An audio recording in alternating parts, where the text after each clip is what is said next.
Welcome to Inside the Itinerary. Today we're talking about Belgium, things that go right, things that go wrong. Today we're going to be speaking with Richard Sasson, owner and advisor of Roving Adventures Dream Vacations. Hey Richard, welcome to the program. Hi, Andrew. Thank you so much for inviting me to Inside the Itinerary. I'm Right. very excited to be here with you today. Now you're uniquely qualified to talk about Belgium, not only because you plan a lot of client trips there, but because you actually lived in Belgium, correct? That is correct. I lived in Leuven, Belgium, which is a wonderful town, about 25 minutes or so by train outside of Brussels. It is an absolutely exquisite, lovely town with Gothic architecture, beautiful squares, incredible food, great people, wonderful beer, and lots of good chocolate. What's your favorite beer? Oh, let's see. My favorite beer, there's so many to choose from. I have a hard time with that. Believe it or not, one of the fun beers that you can get in Leuven is a Stella. And what's cool about that is Stella is actually brewed there. And they have the brewery tour in Leuven. So if you like a lighter golden beer, Stella has a great beer right there. You can go and enjoy the beer there, take a tour, and wander around Leuven after the tour. But I actually like a lot of the different Trappist beers, the dark, sweet, heavy beers that are kind of a meal. I can't really say I have a favorite because I'm always trying different ones whenever I'm in Belgium. And there are so many great places to try beer in Leuven or in Mechelen or in Bruges that it's a lot of fun. And so, I can't say I particularly have a favorite, but I do like to sample them and enjoy sitting in a square, having a great beer when the sun's setting or, with dinner. It's a lot of fun things to do. Great. So, what would you say is the most common mistake that even experienced travel advisors make when planning trips in Belgium? One of the things that a lot of them do is they really don't take the time and get people to what really is Belgian culture. Yes, it's good to go see Brussels, and Brussels has beautiful museums. It has the Royal Palace. It has a great museum if you're a music aficionado. Has a history of music there that's wonderful. But if you really want to have some fun in Belgium, you want to go to towns like Mechelen, or it's really Mechelen, or Leuven, and go when they're having one of their carnivals or fairs and experience the incredible culture and food in an immersive manner. In Leuven, for example, they have a great fair in May where all the restaurants will put out, outside the restaurants, they'll have little tables with samples for 4 or 5 euros. And you get to try all the different food they have. And at the same time, Stella sponsors a race through Leuven of waiters and waitresses carrying a tray of beer.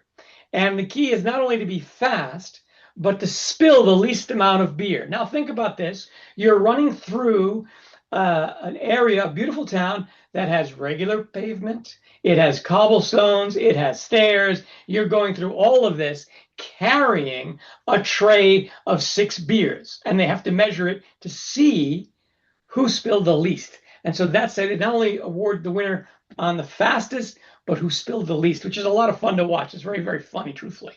There's other great places to go, like Knokke, up on the northern side of Belgium.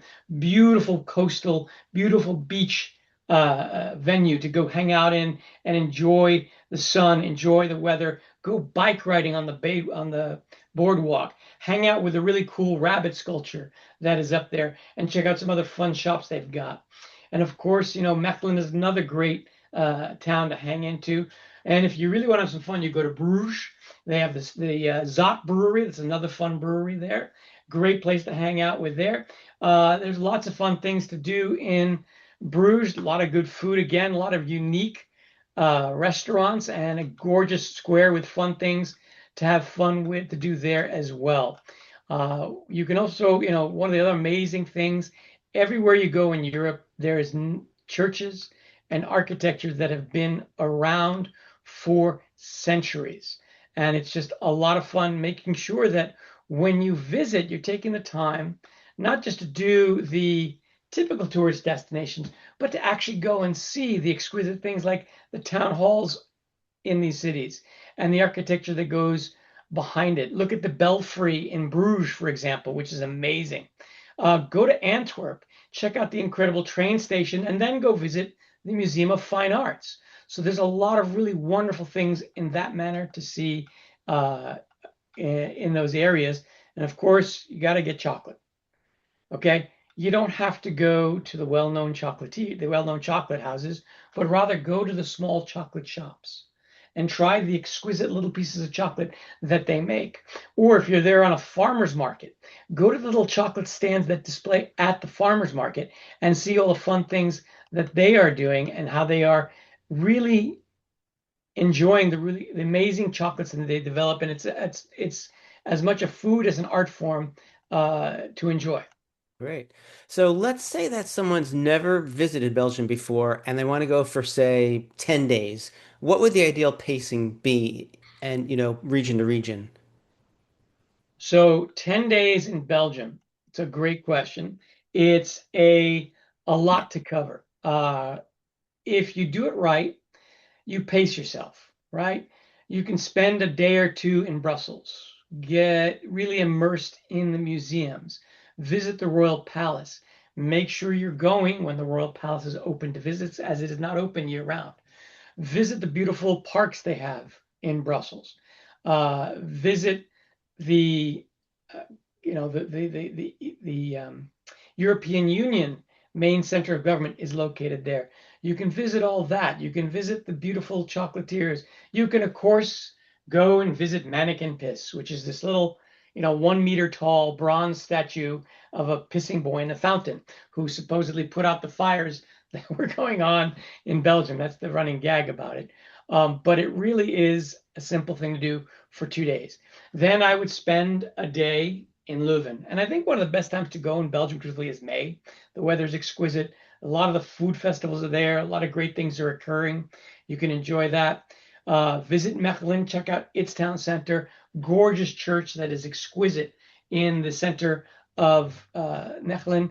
It has the true stations of the church, and you can see the stories of the stations of the church within this beautiful Gothic venue. It's incredible with lots of restaurants and lots of food to eat. They also, if you're a runner, they have marathons that go through there. A lot of fun to enjoy that. That's in the fall. Then I would take some time and I would go up to Gravestein Castle in Ghent. So there's a day for you there. Enjoy this medieval castle with stone walls and imposing towers. It'll bring you back to the Middle Ages. And you get to visit some other fun things too within Ghent. Now, the really nice thing about the Gravenstein Castle is it actually has a moat around it. So you can actually take a little boat around the rivers of Ghent, which is that's a lot of fun. You can have lunch on the riverfront watching the boats go by. Beautiful place to explore. They have some great chocolatiers, gorgeous churches, well worth the visit. Then, of course, as we talked about earlier, you go from there. I would spend time in Bruges. You go to the Zot Brewery there. Lots of really unique restaurants and hotels to stay at in Bruges.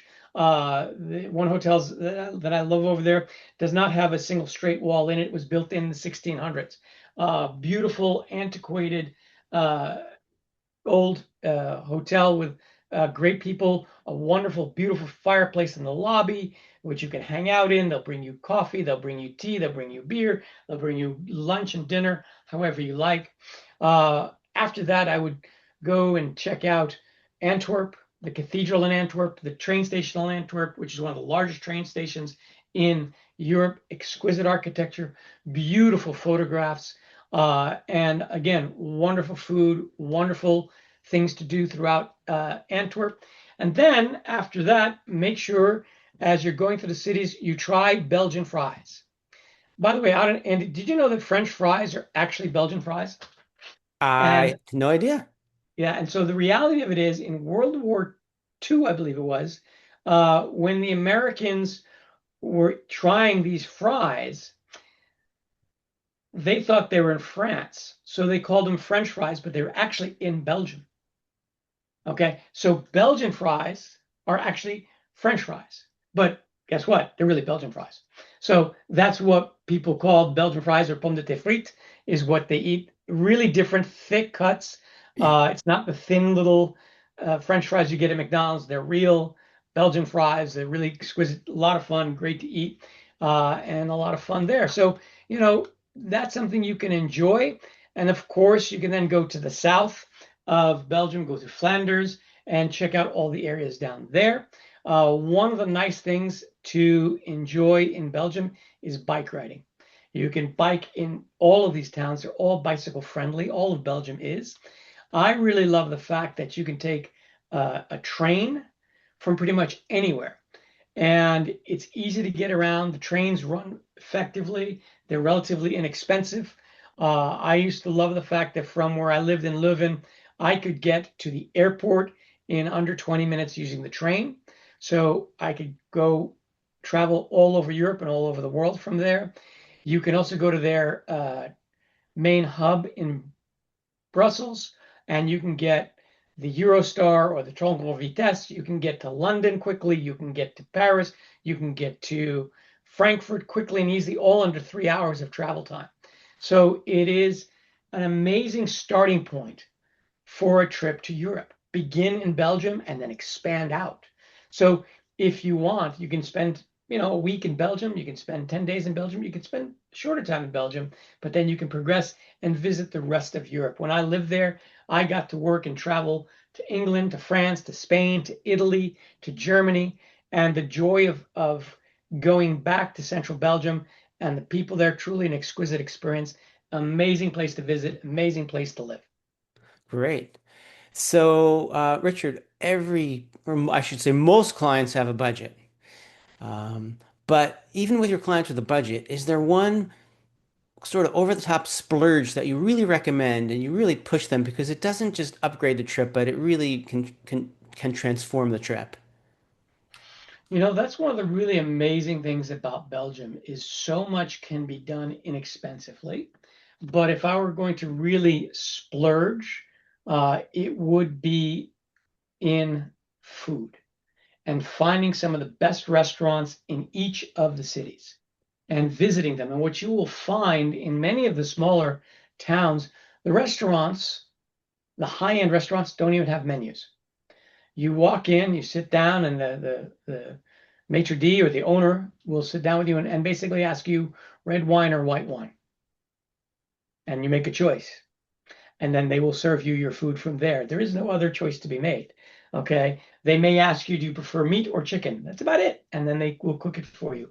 They will make you fresh pasta. They will make you uh, uh, beefsteak known as bleu, the blue steak, which are these incredible uh, cows there. I think they work out. I'm not sure, but they are an incredibly tender blue steak. It's an amazing experience. So that is where I would spend the money. You could always spend the money on a high-end hotel, but truthfully, it's enjoying the experience. You can really enjoy the culture, the incredible architecture in Belgium, but really the fun thing to enjoy is the food, the beer, and of course, the chocolate. Now, I will tell you, some of those chocolatiers, you will definitely spend a lot of money on the chocolates. They are exquisite. Ah, okay, wonderful. Let me ask you now a mirror image of that question, which is, are there any things that you continually see travelers or travel advisors wanting to put into itineraries that you would advise them to steer away from? Um, I don't think you need to spend as much time in Brussels as people put in.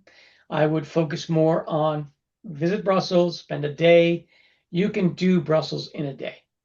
Okay, I would then encourage people to get out and visit, you know, the northern coast by the beaches. I would visit the other areas like Ghent, like Mechelen, like Leuven, visit all those different areas so that people can enjoy the true culture of Belgium, get to talk to people, sit down in the restaurants, sit in a square. The amazing thing about these towns are these beautiful squares that are meant for people to hang out in, have a cup of coffee, right? Enjoy whether you like a cappuccino, a Turkish coffee, it's all there for you, quick, easy to enjoy. You don't have to feel rushed. things to keep in mind when you travel there. Your meals are not expected to be in and out in 45 minutes. You sit down, you enjoy your first course, you enjoy your second course, and you may not have the courses come out until you let the waiter know that you're ready for the next round. So these are important things to understand culturally, how, what to do as you travel within Europe and in Hmm. Belgium. As far as best time of year to go, you mentioned May. I'm a big fan of May and or September because the weather is exquisite. It's not too hot, it's not too cold. The days are nice and long, so you can enjoy getting out and experiencing everything that's going on. The sunsets are exquisite. The sunrises are beautiful. The festivals that take place in May and September are a lot of fun.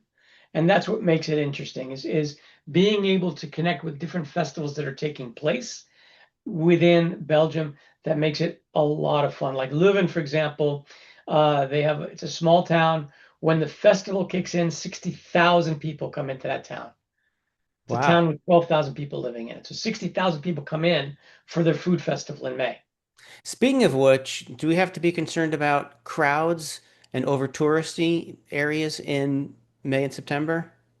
Not really, except for the time of the festivals. I would advise if you want to go to the Christmas markets in Brussels or in Europe at that time, those are a lot of fun as well.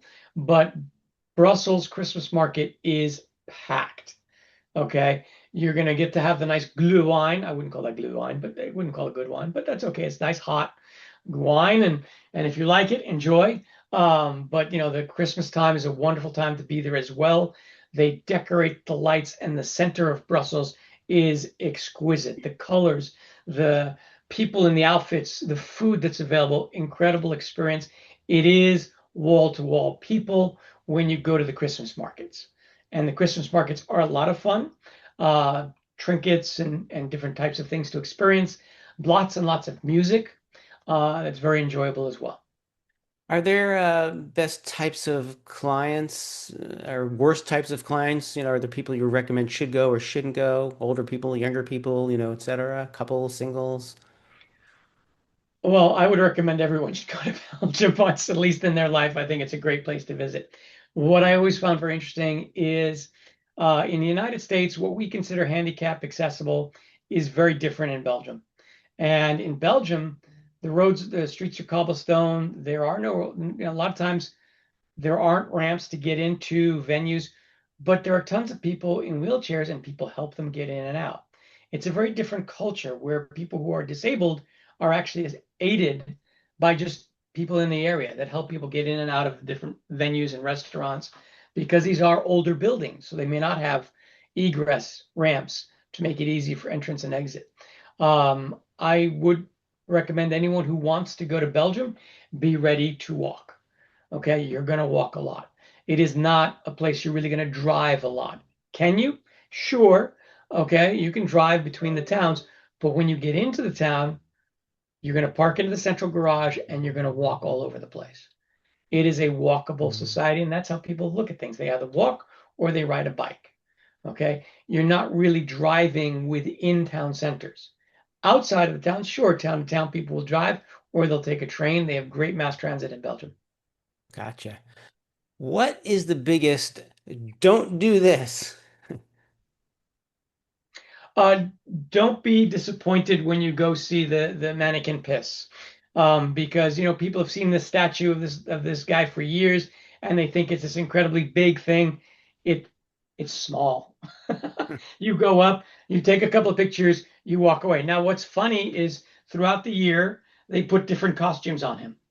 Okay, and he's a fountain. He is just off the main square in Brussels, about 2 blocks south. You're going to go past a whole bunch of chocolatiers on your way in and out.